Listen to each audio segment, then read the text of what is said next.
Hello tout le monde! Aujourd'hui, après de longues années d'absence, on va cuisiner un plat ancestral, mythique et légèrement enterré. Oui, vous avez bien entendu. On va cuisiner dans un trou. Pas un trou de souris, hein. Un vrai trou, dans la terre, avec du charbon et tout et tout. Et pourquoi? Parce que c'est l'heure de la tangia maracchia. Alors mettez vos gants de chantier, sortez vos muscles et accrochez-vous bien. C'est parti! Première étape, on creuse. Oui, on creuse dans le jardin comme si on allait chercher un trésor. Mais le trésor, c'est notre déjeuner. Le trou doit être assez profond pour accueillir notre tangia. Pas un petit trou de taupe, non, un vrai bon cratère de gourmandise. Une fois le trou creusé, on y met du charbon et on laisse chauffer. Le charbon, pas nous, hein. Pendant que le feu se prépare, nous, on attaque le plat. On commence par un petit verre d'eau bouillante dans lequel on met du safran. Ça sent l'odeur des vacances à Telliwil.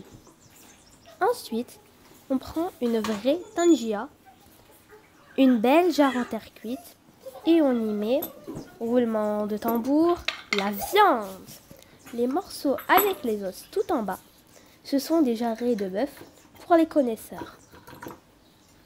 Puis, on ajoute notre eau magique au safran, 5 ou 6 gousses d'ail, ça c'est pour faire fuir les vampires et donner du goût.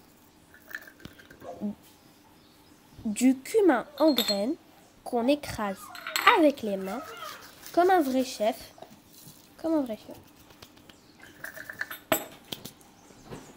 Du beurre rance, bon, ok, ça sent un peu bizarre, mais c'est comme ça qu'on reconnaît les vraies recettes. Un citron confit, sans les pépins, parce que les surprises amères, non merci. Et bien sûr, de l'huile d'olive, parce qu'on n'est pas là pour faire dans le light.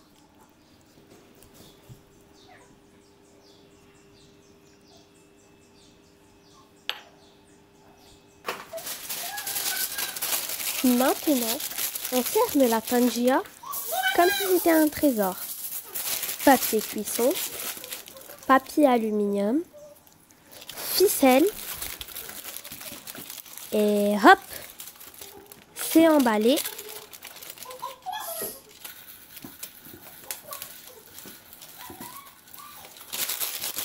Bien emballé.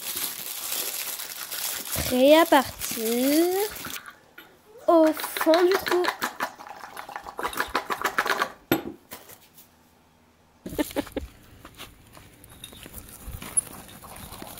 On met notre tangia dans le trou.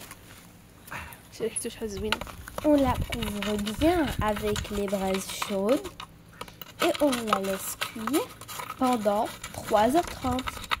Oui, 3h30. Le temps de faire ses devoirs, une sieste, un goûter, un film, ou tout ça en même temps.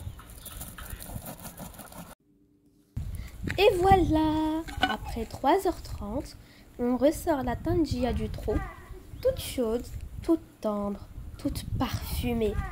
Magnifique!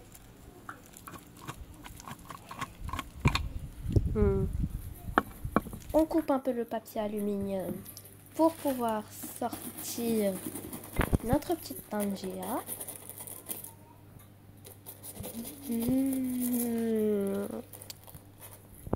Maintenant j'ai faim.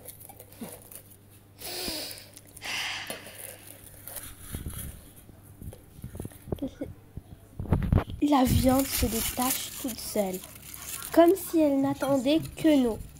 Et le goût, eh ben moi perso, j'aime pas trop, mais tout le monde autour adore. Donc, je suis quand même une top chef, non? Que tu as préparé? Hors de question. Merci d'avoir regardé cette aventure souterraine.